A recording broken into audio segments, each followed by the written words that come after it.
Hello dear students, आज इस class में हम एक नए फंक्शनल ग्रुप को डिस्कस करेंगे। Ethers oxygen containing functional group है। ये one of the least reactive functional group है, तो बहुत ही लिमिटेड केमिकल प्रॉपर्टीज और लिमिटेड मेथड्स ऑफ प्रिपरेशन के साथ हमें इस इथर को पढ़ना है। दो तरह के इथर्स हम फेस करते हैं। जनरली इथर को इस तरह से रिप्रेजेंट किया रहेगा। दोनों आर आपके एक जैसे भी हो सकते हैं और दोनों आर आपके अलग अलग भी हो सकते हैं। अगर एक जैसे अल्काइल्स हैं तो we will call it simple ether, और अगर दोनों अलग अलग अल्काइल हैं तो we will call it mixed ether. General IUPAC name अगर आप इसका देखें तो हम इसे कुछ इस तरह से रिप्रेजेंट करते हैं, लाइक एल्कोक्सी एल्केन, जहां पे एल का आपका वर्ड रूट रहता है, एन सैचुरेशन को रिप्रेजेंट करता है, प्राइमरी सफिक्स है ये, और एल्कोक्सी ये दूसरा OR होता है। कोई भी एक आर को आप वर्ड रूट के लिए सिलेक्ट करेंगे, जो बड़ा आर है उसको वर्ड रूट के लिए सिलेक्ट करेंगे, तो दूसरा जो आपका आर बच जाता है उसे हम एज एन एल्कोक्सी रिप्रेजेंट करते हैं। लाइक एक कार्बन का है तो मिथोक्सी, दो कार्बन का है तो इथोक्सी, लाइक सो।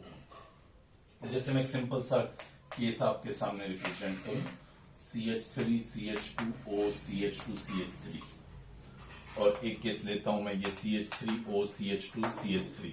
तो आप यहां पे देख सकते हैं ये आपका सिंपल इथर है जहां पे दोनों आर ग्रुप एक जैसे लगे हुए हैं, और ये आपका मिक्स्ड इथर है जहां पे दोनों एल्काइल्स मैंने डिफरेंट लिए हैं। नाम लिखते हुए सबसे पहले मुझे वर्ड रूट सेलेक्ट करना होगा, तो मैं बड़े वाले एल्काइल को वर्ड रूट के लिए सेलेक्ट करता हूं। यहाँ पे एक जैसा था तो किसी को भी कर सकता था, दो कार्बन्स के लिए इथ, सिंगल बॉन्ड तो एन, और ये आपका एज एन एल्कोक्सी, दो कार्बन्स का है तो इथोक्सी। रिकॉल करें, तीन फंक्शनल ग्रुप थे, हेलो, एल्कोक्सी और नाइट्रो, जिनको एज ए प्रीफिक्स लिखा जाता है, अदरवाइज सभी एज ए सफिक्स लिखे जाते हैं आफ्टर एन, इन, आइन। बट ये तीन ऐसे हैं जो वर्ड रूट से जस्ट पहले लिखे जाते हैं, एज ए ब्रांच ट्रीटेड है, as a secondary prefix use किए जाते हैं। यहां पे आप देखें दो कार्बन्स का वर्ड रूट होगा इथ, सारे single bond ane, so I will write it like methoxy ethane, ये मिथोक्सी की फॉर्म में। आप इसको मिथाइल इथाइल इथर, इसको डाइथाइल इथर कॉमन नेम की फॉर्म में जानते हैं, बट IUPAC के अकॉर्डिंग समझने की कोशिश करें कि किस तरह से आपको इसका नाम लिखना है। This is methoxy ethane. कुछ और एग्जांपल्स मैं यहाँ पे इथर के लिए आपको दिखाऊं, थोड़ा सा नेमिंग का क्लियरिटी रखने के लिए। Like you see it here, ये देख सकते हैं आप यहाँ पे, ये हमारे सामने एक एल्काइल, एक कार्बन का, ये चार कार्बन्स का एल्काइल है, तो बड़े वाले एल्काइल को वर्ड रूट के लिए सेलेक्ट करेंगे। तो बड़े वाले एल्काइल में लॉन्गेस्ट पॉसिबल चेन सेलेक्ट करेंगे। यहां ऐसा कुछ नहीं है कि जिस कार्बन के साथ फंक्शनल ग्रुप अटैच्ड है उसको नंबर 1 देना है, बट छोटा नंबर देना है। दो तरह के फंक्शनल ग्रुप होते हैं, रिकॉल कीजिए आप। एक होते हैं चेन टर्मिनेटिंग, जिनको हमेशा नंबर 1 देना होता है। ये चेन टर्मिनेटिंग फंक्शनल ग्रुप नहीं है, सिंपली बस छोटा नंबर देना है। 1 मिलता है तो देना, नहीं तो 2 में भी ये खुश है, कोई दिक्कत नहीं है।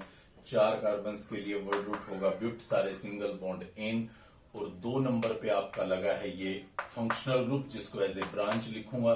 So this is 2 methoxy butane. या एक और केस देखें आप, यहीं पे मैं दिखाने की कोशिश कर रहा हूं आपको एक और एग्जांपल के through. You clearly watch here, ये काफी इंपॉर्टेंट नेमिंग का पार्ट है। राइट साइड वाला आर आपका बड़ा एल्काइल है, मैं यहां से लॉन्गेस्ट पॉसिबल चेन सेलेक्ट करूंगा। मुझे फंक्शनल ग्रुप जहां लगा हुआ है या ब्रांच बोलूं, उसको छोटा नंबर देना है। इधर से 1 2 3, इधर से 1 2 3, तो लोएस्ट लोकेंट रूल के अकॉर्डिंग ब्रांच को भी छोटा नंबर दूंगा, तो ये 1 2 3 4 5, 2 और 3 पे ब्रांच लगी हुई है, जबकि यहाँ पे ऐसे करता तो 3 और 4 पे आता। तो ये नंबरिंग था मेरे पास 5 कार्बन्स के लिए पेंट, सारे सिंगल बॉन्ड इन। 2 नंबर पे मिथाइल लगा हुआ है, 3 नंबर पे मिथोक्सी लगा हुआ है। अल्फाबेटिकली मिथोक्सी पहले आता है, सो दिस इज 3, सॉरी ये इथोक्सी है तो इथोक्सी पहले आता है, no doubt about it. So this is 3 ethoxy and then this is 2 methyl. ये 2 ब्रांच हैं, दोनों को मैंने यहां पे रिप्रेजेंट किया है। आप इसको फंक्शनल ग्रुप कहते जरूर हैं, but just like a branch he treat करते हैं। डबल बॉन्ड को इससे पहले फेवर मिलेगा, ट्रिपल बॉन्ड को इससे पहले फेवर मिलेगा। ब्रांच की तरह से ट्रीट होगा, तो जो अल्फाबेटिकली पहले ब्रांच आती होगी उसी को हम लोवेस्ट नंबर देंगे। सो यहाँ पे आप देखें ये 3 नंबर दिया मैंने। सो this is 3 ethoxy 2 methyl pentane, 3 ethoxy 2 methyl pentane. तो इस तरह से आप इसका नोमेनक्लेचर कर सकते हैं। चलिए प्रिपरेशंस की बात करेंगे कि कैसे इनको प्रिपेयर किया जाता है। आप एनसीईआरटी के पैकेज पे जाके ईथर से रिलेटेड नेमिंग पे प्रैक्टिस कीजिएगा। हम लोग प्रिपरेशन देखना चाहेंगे कि किस तरह से हम इसे प्रिपेयर करें। कुछ ज्यादा रिएक्शंस नहीं है, 2-3 रिएक्शन इंपॉर्टेंट हैं। तो सबसे पहली रिएक्शन जो मैं यहाँ पे आपको बताऊंगा वो अल्कोहल्स से है कि अल्कोहल से किस तरह से हम ईथर को प्रिपेयर कर सकते हैं। रिएक्शन पुरानी है, आप लोगों ने पहले से पढ़ी हुई है। तो मैं एक बहुत ही आसान अल्कोहल लेके आपको 3 सिचुएशन समझाऊंगा। हालांकि रिपीट है, ऑलरेडी हम लोग पहले पढ़ चुके हैं। 110 डिग्री सेल्सियस पे क्या होगा, 117 डिग्री सेल्सियस पे क्या होगा और 140 डिग्री सेल्सियस पे क्या होगा। So let me start with 110 degree Celsius, जहां पे मैं इसके अंदर H2SO4 डाल रहा हूं। तो H2SO4 एक स्ट्रॉन्ग एसिड होता है, तो अल्कोहल यहां पे simply as a base act करता है।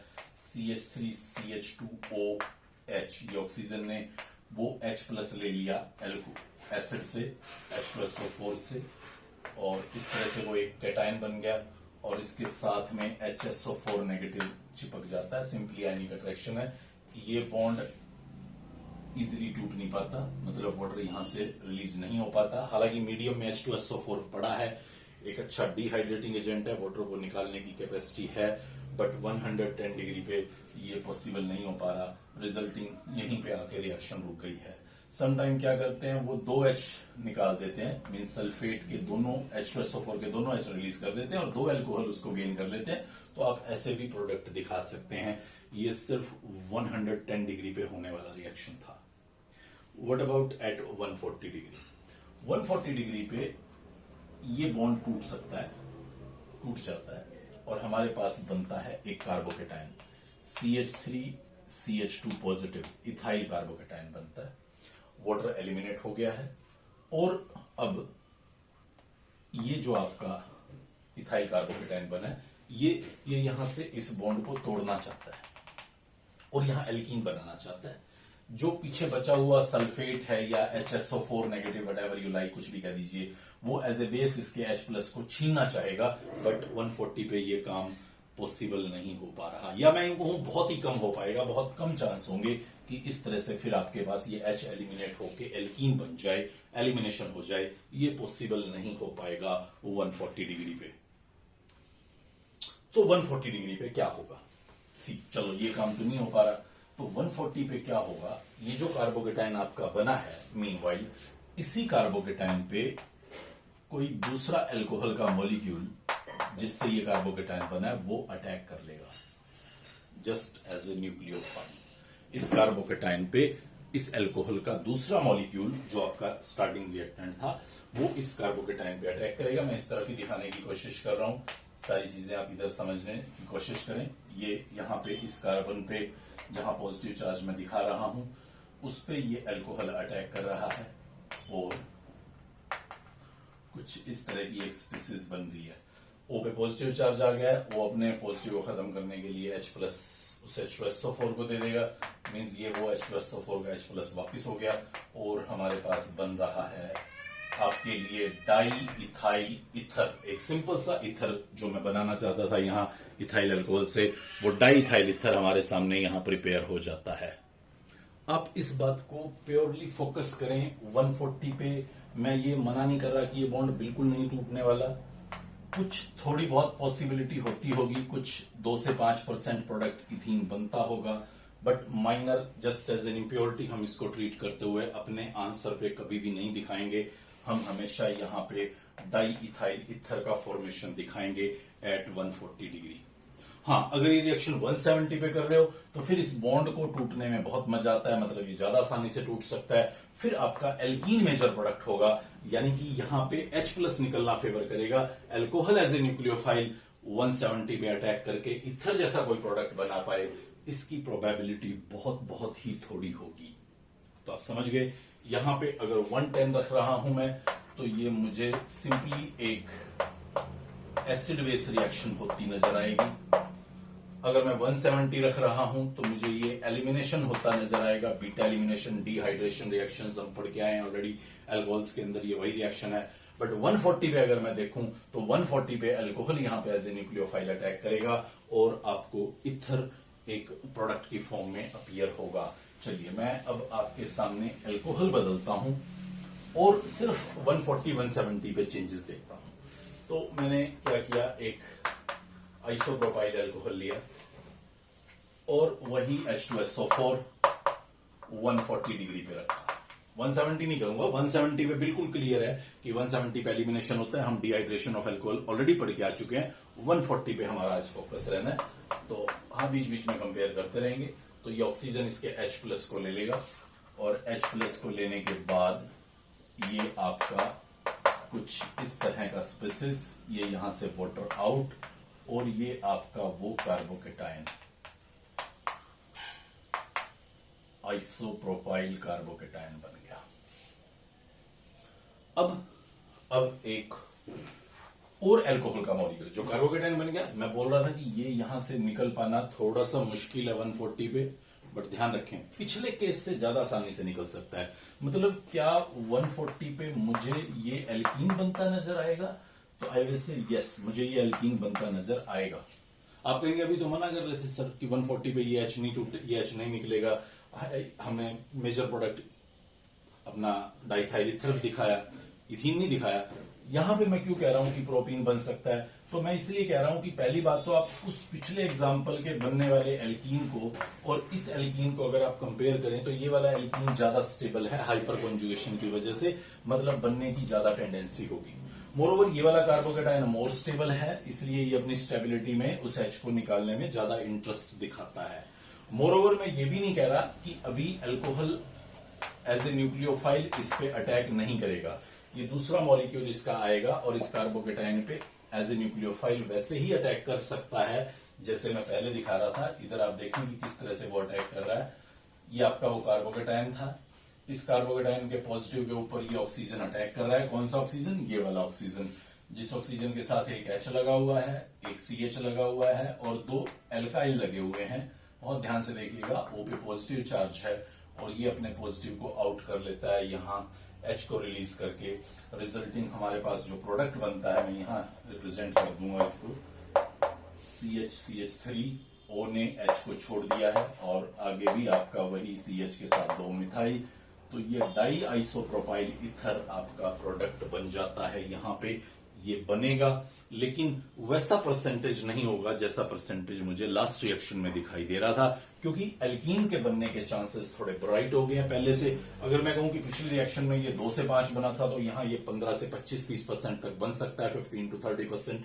रिजल्टिंग फाइनली मैं देखूंगा कि डाई आइसोप्रोपाइल ईथर की परसेंटेज ऑटोमेटिकली डाउन होनी शुरू हो जाएगी एज कंपेयर टू जो लास्ट रिएक्शन में हमने डाइथाइल ईथर की परसेंटेज देखी।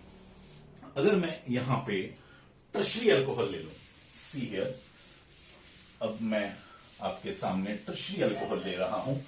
170 पे तो मुझे डाउट ही नहीं है, 170 पे तो 1% भी डाउट नहीं है, वहां तो एलिमिनेशन होना ही था।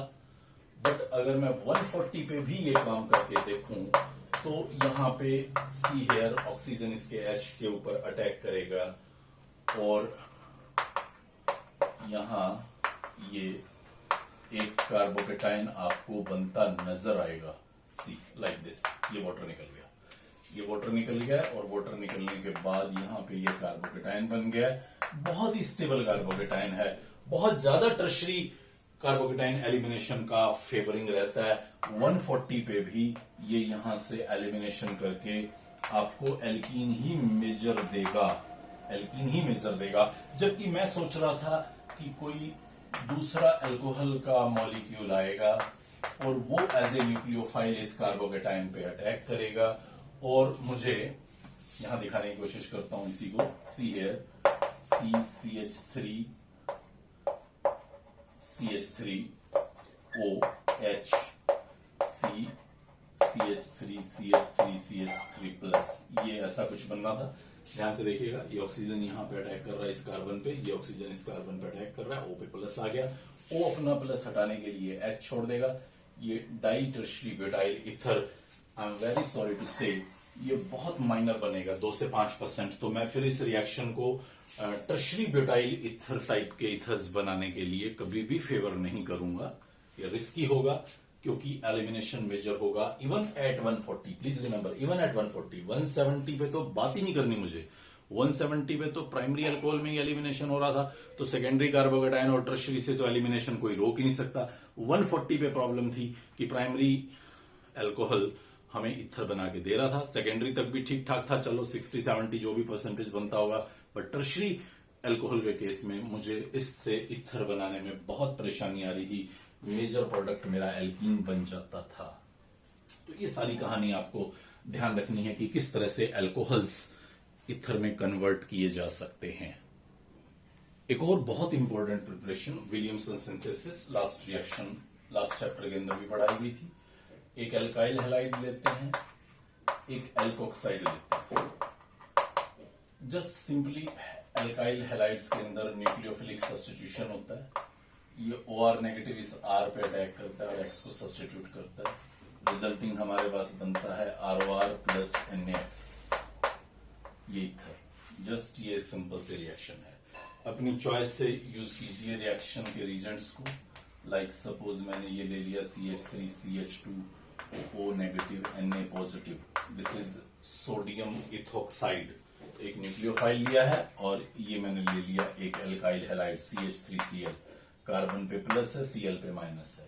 तो सिंपली एज ए न्यूक्लियोफाइल इस कार्बोकेटाइन तो नहीं बोलना चाहिए मुझे, कार्बन पे अटैक करेगा। कार्बोकेटाइन तो पता नहीं बनेगा कि नहीं बनेगा, SN1 हुई तो बनेगा और SN2 हुई तो नहीं बनेगा। तो प्राइमरी अल्काइल है, rather super primary alkyl halide है, तो SN2 के ही चांस हैं।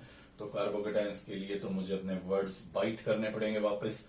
आप देखें ये एज ए न्यूक्लियोफाइल इस कार्बन पे अटैक करेगा, Cl को हटाएगा, resulting CH3CH2O, CH3 plus Cl negative इस Na पॉजिटिव के साथ लग जाएगा, NaCl। थोड़ा दिमाग ओपन कीजिए, क्या हो रहा होगा। यहाँ पे पीछे पड़ा हुआ पॉइंट है, ये हमारा वो CH3Cl है। सी हेयर वेरी केयरफुली, ये CH3Cl है।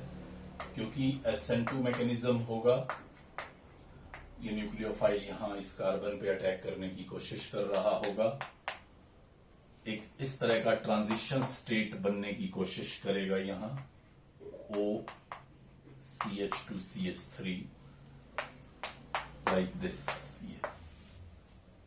ये ट्रांजिशन स्टेट SN2 मैकेनिज्म की पहचान थी। ये एक ही स्टेप में हो रहा है, न्यूक्लियोफाइल यहां लगने की तैयारी कर रहा है, Cl यहां से आउट होने की तैयारी कर रहा है, और फिर फाइनली ये लग गया है और ये निकल गया है। तो इस तरह से ये CH3CH2OCH3 ये वही आपका ईथर है जो मैं बनाना चाहता था, ये यहां पे सब्स्टिट्यूटेड हो जाएगा। तो ये क्या खास बात थी? ये तो कोई खास बात नहीं है, रिएक्शन हम ऑलरेडी पढ़ चुके हैं, पिछले चैप्टर में भी पढ़ी और आज फिर रिपीट कर रहे हैं। लेकिन आपको यहाँ पे जो क्वेश्चंस पूछे जाते हैं तो उस क्वेश्चंस के दौरान थोड़ा सेलेक्टिव होना पड़ता है। जैसे सपोज करें अभी आप रिएक्शन के अंदर देखें तो आपको लग रहा है कि एक R तो हैलाइड का होता है और एक R एल्कोक्साइड का होता है, और फिर दोनों जुड़ के ईथर बनाते हैं। सपोज कीजिए मैं आपको बोलता हूं कि मुझे ये वाला ईथर चाहिए, आप ये वाला ईथर बनाएं विलियमसन सिंथेसिस से, तो क्या सुटेबल रहेगा, कौन से रीजन सुटेबल रहेगा? तो मैं क्या करता हूं, मैं यूं सोच लेता हूं कि चलो एक कार्बन का तो मैं एल्कोक्साइड ले लेता हूं, सोडियम मिथोक्साइड ले लिया मैंने, और दूसरे एल्काइल का मैं एल्काइल हैलाइड ले लेता हूं, CH3CH3Cl ये ले लेता हूं। अब क्या होगा, अब इस कार्बन पे स्लाइड पॉजिटिव है, Cl पे नेगेटिव, ये एज ए न्यूक्लियोफाइल इस कार्बन पे अटैक करेगा और न्यूक्लियोफिलिक सब्स्टिट्यूशन कर देगा। रिजल्टिंग मेरे पास वही SN2 मैकेनिज्म से यहां ये ईथर बन जाएगा और NaCl आउट हो जाएगा। ध्यान से देखिएगा बोर्ड पे, एक एक पॉइंट को अच्छे से समझिएगा कि ईथर बन गया जो मुझे बनाने के लिए कहा गया था। मुझे ये कहा गया था कि ये ईथर बनाइए, जो रिजल्ट लेने लीजिए। आपने सोचा कि दो एल्काइल है तो एक एल्काइल का एल्कोक्साइड ले लेता हूं, एक का हैलाइड ले लेता हूं, एंड देन रिएक्शन प्रोसीड करता हूं, बहुत अच्छा रिएक्शन हो गया। बट एक और बच्चा है जिसने इससे रिवर्ट सोचा है, उसने क्या किया, उसने ये वाला एक एल्कोक्साइड लिया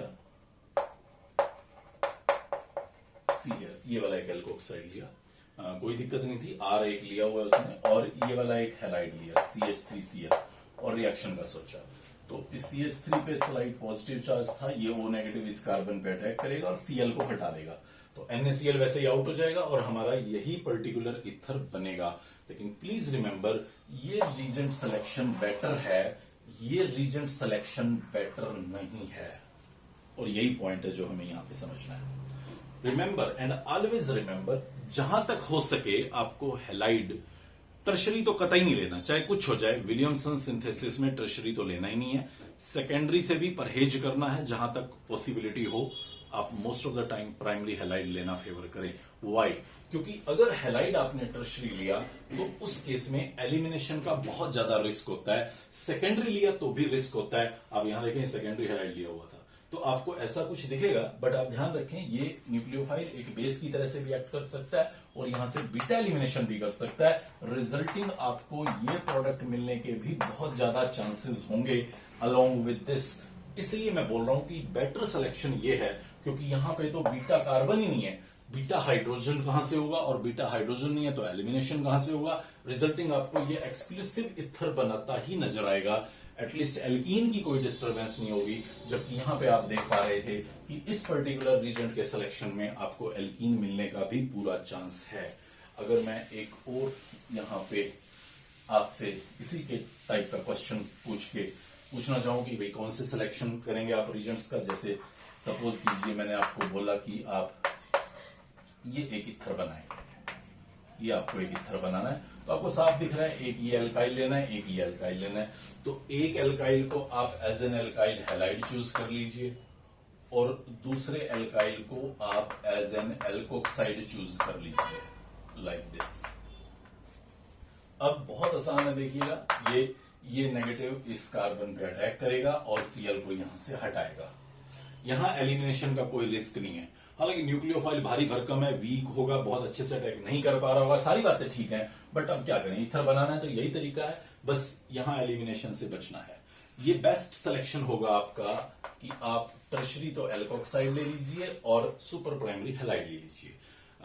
लेट मी से, अगर सपोज कोई कहता है कि सर ये ले लेता हूं मैं, ये एल्कोक्साइड ले लेता हूं, सोडियम मिथॉक्साइड, ये एरोज हटा देता हूं एक बार यहां से, और यहां पे ले लेता हूं मैं हैलाइड, लाइक ये दिखा देता हूं। तो अब मैं सोच रहा हूं कि ये O नेगेटिव आएगा यहां पे और इस पे अटैक करके Br को हटा देगा। तो प्लीज रिमेंबर, ये टर्शरी हैलाइड है जिसका एलिमिनेशन का कैरेक्टर ज्यादा होता है, आपको यहां पे मेजर प्रोडक्ट एल्कीन मिलेगा। ये एल्कोक्साइड का O नेगेटिव इधर नहीं जाएगा, वो यहां किसी एक H प्लस पे चला जाएगा, बीटा हाइड्रोजन पे चला जाएगा, और बीटा हाइड्रोजन पे जाके वो एक अल्कोहल बना लेगा, यहां से ये पाई बॉन्ड्स बन जाएंगे और Br यहां से आउट हो जाएगा, यानी कि आपको एक एल्कीन, एक सोडियम ब्रोमाइड और एक इथाइल अल्कोहल, ये तीन प्रोडक्ट नजर आएंगे। अगर आपकी सिलेक्शन थोड़ी सी भी गलत हो गई तो finally I want to conclude कि आपको टर्शरी हैलाइड किसी भी सूरत में नहीं लेना, प्राइमरी और सेकेंडरी में भी ऑप्शन हो तो प्राइमरी लेना है, सेकेंडरी ले सकते हैं, प्रोडक्ट बनता है, बट चॉइस की फॉर्म में अगर मैं कहूं तो प्राइमरी या सुपर प्राइमरी हैलाइड हमारी पहली चॉइस होनी चाहिए हैलाइड के लिए, और टर्शरी तो बिल्कुल भी नहीं होना चाहिए। ये विलियमसन सिंथेसिस में बहुत सारे क्वेश्चंस आपको मिलेंगे इथर प्रिपरेशन की सिलेक्शन जानने के लिए, तो वहां पे आपको ये बात बहुत अच्छे से क्लियरली याद रखनी होगी कि किस तरह से मुझे ये काम करना है। अगर मैं एल्कीन से इथर बनाना चाहूं तो एल्कीन से इथर बनाने का भी एक मेरे पास ऑप्शन है, बहुत ही सिंपल ऑप्शन है ये, सी हियर वेरी केयरफुली। जैसे मैं एक अनसिमेट्रिकल इथर बनाना चाहता था तो मैंने ये एक एल्कीन ले लिया है, दिस इज 2 मिथाइल प्रोपीन, और मैं इसके अंदर मिथाइल अल्कोहल का रिएक्शन कराना चाहता हूं, सी हियर ये मिथाइल अल्कोहल। तो अभी क्या करूंगा, मिथाइल अल्कोहल कोई अच्छा न्यूक्लियोफाइल एक्टोफाइल तो होता नहीं है, तो रिएक्शन एज सच नहीं हो पाती, H2SO4 को एज ए कैटलिस्ट ले लेता हूं, सो ये इसके H प्लस को ले लेगा। H प्लस को लेने के बाद ये बहुत easily you will see here, ये HCH2 आना था, तो ये सही लिखा हुआ है, तो ये आपका वो कार्बोकेटायन बन गया। सी हियर ये पाई इलेक्ट्रॉन कार्बन पे शिफ्ट हुए, उस नेगेटिव ने H को ले लिया और इस कार्बन पे पॉजिटिव आ गया। अब ये alcohol as a nucleophile attack करेगा इस कार्बन पे, and you will have your choice. ये देखिए यहां पे ये आपका मिथाइल अल्कोहल था जिसने अटैक किया है कार्बन प्लस पे, O पे पॉजिटिव आ गया, पॉजिटिव के लिए वो एक H को छोड़ देगा एंड रुक जाइए, ये आपका मिथाइल टर्शरी ब्यूटाइल ईथर तैयार है। हाँ बस एक बात का ध्यान रखिए, मान लीजिए ये चेन थोड़ी बड़ी होती तो आप बस इतना ध्यान रख लीजिएगा क्योंकि कार्बोकेटायन बनता है तो रीअरेंजमेंट का रिस्क है। मतलब अभी यहां तो नहीं था इस पर्टिकुलर केस में रीअरेंजमेंट का रिस्क, लेकिन हो सकता है कि सपोज आपका ये सेकेंडरी बना और मोर स्टेबिलिटी के लिए टर्शरी में जाना चाहे तो आप रीअरेंज करके कार्बोकेटायन को ही अल्कोहल का अटैक कराइएगा। क्वेश्चन के अंदर इन बातों पर ध्यान रखिएगा। अभी फिलहाल दिक्कत नहीं थी, कार्बोकेटायन मोस्ट स्टेबल था तो अल्कोहल ने जाके अटैक कर लिया। लेकिन अगर फर्ज करें आप ये कम स्टेबल होता और आजू बाजू कुछ H मिथाइल लगे होते तो रीअरेंजमेंट होने के बाद नए कार्बोकेटायन पे alcohol as a nucleophile attack करके आपको रीअरेंज्ड प्रोडक्ट दे सकता था। तो ये सारी की सारी स्टोरी हमारे पास इथर्स के प्रिपरेशन के लिए है कि इथर्स को हम किस तरह से प्रिपेयर कर सकते हैं। दो ही रिएक्शन ज्यादा इंपॉर्टेंट रहेंगी, अल्कोहल से और Williamson synthesis. Most of the question वहीं से आपके सामने होंगे। नेक्स्ट लेक्चर के अंदर हम उसकी केमिकल प्रॉपर्टीज और फिजिकल प्रॉपर्टीज पे डिस्कशन करेंगे। अच्छे से इसको तैयार करें। Good bye.